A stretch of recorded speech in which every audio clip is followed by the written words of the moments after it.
analyst Jason Capel now joins us. Hi, Jason. Well, how are you? Thank you. Thanks for having me again. Everything good? Good Things weekend? great. Absolutely. Things great. Fun weekend. Congratulations, man. Basketball? The family business. Oh, absolutely. Yeah. Hail to Pitt. Yeah, hell to It's Pitt. exciting. His brother's moving on. Yeah. It's a Very big-time nice. job there. Very, very nice. Great. We're excited Got a about it. couple recruits for y'all. Come holler at me. There you go. We're coming. Especially if y'all got tennis shoes. Our national title game is all set, Jason. We've got two teams that are raring to go. NCAA championship time. It's Michigan. It's Villanova. Michigan, winners of their last 14, and the team that ended Loyola Chicago's historic run. On the other side, there's Villanova. There's Jay Wright. Nova's been beating teams by an average of almost 18 points during the tournament this season. It's making it look easy. How wide is the gap, do you think, between these two teams at this point? Well, I think Villanova has been the best team in the country all season. When you couple the fact they have great guard play, experienced players, and so many interchangeable parts, they can beat you from the three.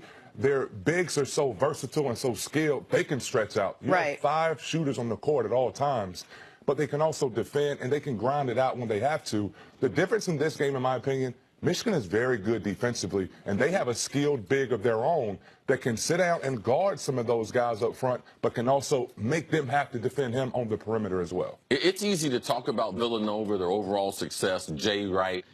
Let's just say they have an unfortunate accident going to the arena tonight, out of their starters. Okay. Which one of these starters is the most important for what Villanova is trying to accomplish? Well, it's the head of the snake. It's Jalen Brunson, who's going to sweep National Player of the Year, in my opinion. Wow. This guy isn't quick. He's not overly fast and overly athletic. He beats you right here. He sees things 2 steps ahead. He can break you down and make shots, but he can also keep that floor spread and be the general, getting everybody involved. He's the best player in college basketball that people aren't talking about. And it's refreshing when you have an older player, a junior, who has that experience, who's running the team, who's leading from the top, and everyone understands that, and they're following him to the national title. Does it frustrate you at all, as someone that loves college basketball, that so often when we're talking about college basketball players, the guys who we talk about the most are not necessarily the best players in college basketball of the year, but the guys that project to be the best pros? Potential. But best, like, listen, Jalen Brunson this year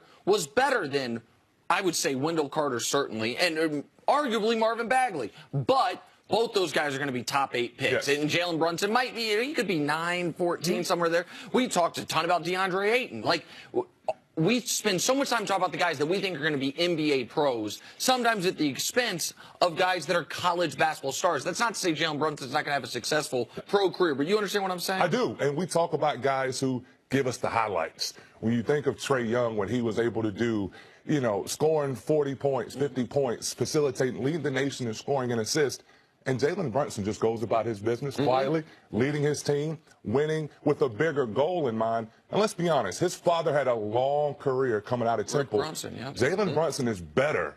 He's a lefty. He facilitates. He showed in the semifinals he can score whenever he feels like it, from the top of the key against another great player in Devontae Graham.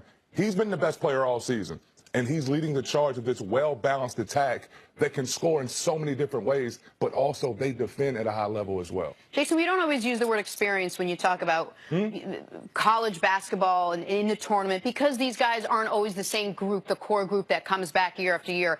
But you can say that a little bit with this Villanova team. I wonder how much of a factor experience is with Jay Wright's crew. Well, it plays a huge factor. These guys, when you think of Mikal Bridges and Brunson, these guys were role players on that national championship team 2 years ago.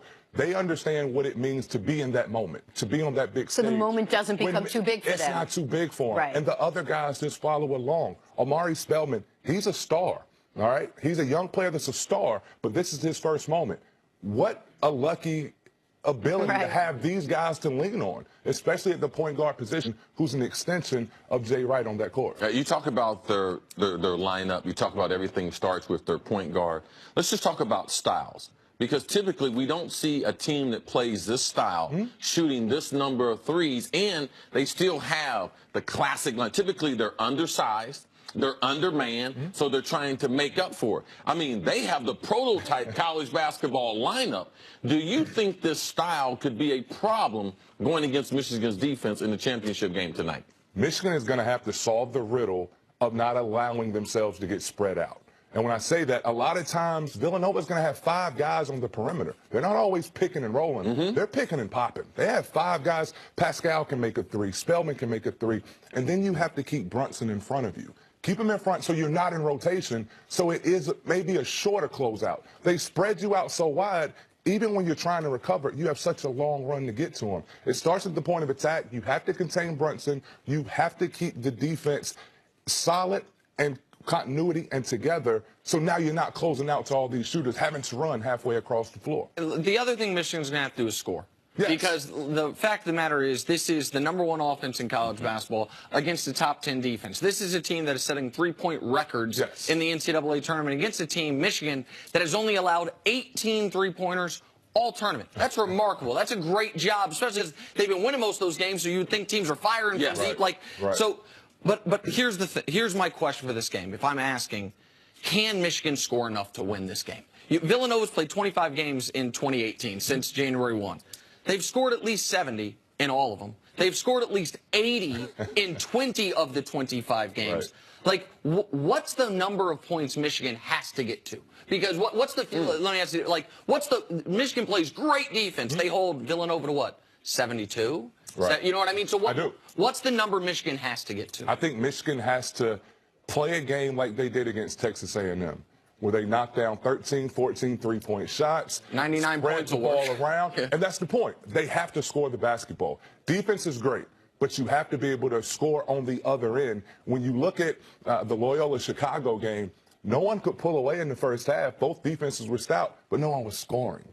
Against Villanova, you're going to have to score that basketball. Mo Wagner has to have a good game because he's the key. He's a guy that, again, that can sit down and move around on the defensive end, but he can also spread you out and knock down 3-point shots. I know how good Villanova is. We all do. Is there a possibility that we're underrating Michigan just a little bit? They have won 14 straight. They have quietly just made their way through the tournament and are playing in the championship game tonight. And they have a great coach on the sideline as well. John Beilein is a great coach. I think he's the best coach at the University of Michigan. But that basketball school, University of Michigan. Yeah, him and the softball coach are the ones. I hear you. I hear you. I think Michigan is a very good team, and what they've been able to do in this stretch, they band together. They make up themselves not by just one elite player, but the sum of their parts. They defend. They make it tough on you. They can ugly the game up. But again, the key is they have to be able to score. To beat Villanova, you have to put that ball in the basket, and their key players have to step up. Charles Matthews, Duncan Robinson off the bench. Those guys have to come in ready to play, scoring the basketball. So those are the X factors. That was going to be one of my questions. But before we head out, give us a winner and why. Well, I think it's Villanova. They've been the best team in the country all year. They defend, and they're just so difficult to guard. They spread you out, perfect spacing. The best player in college basketball, who happens to be the point guard, who's the general of that team. They have experience. 2 national championships possibly in 3 years. We have to start talking about Jay Wright in the same breath as we talk about Coach K, Coach Williams, Bill Self, those guys. He's earned that right. And again, he's building a dynasty. Some of these guys are going to move on. But you look at the young players who have now become stars. I'm looking right at Spellman. These guys are built to last, moving not only tonight, but into the future. If they win tonight, they would join Duke, Kentucky, and Florida as the only teams to win at least 2 and 3 years in the last 40 years of college basketball. Absolutely. It's impressive. Jason, thank you so much. Great job. Thanks for having me. Look forward to the game. Also, good luck to your brother. I appreciate it. The brothers can be friends of the show. Hail to Pitt. Okay, let's do it, Pitt. Which quarterback has the best chance of turning around the Browns? Said the Browns. Next on First Things First. I don't know if they still do this at Pitt, but I had some transportation kind of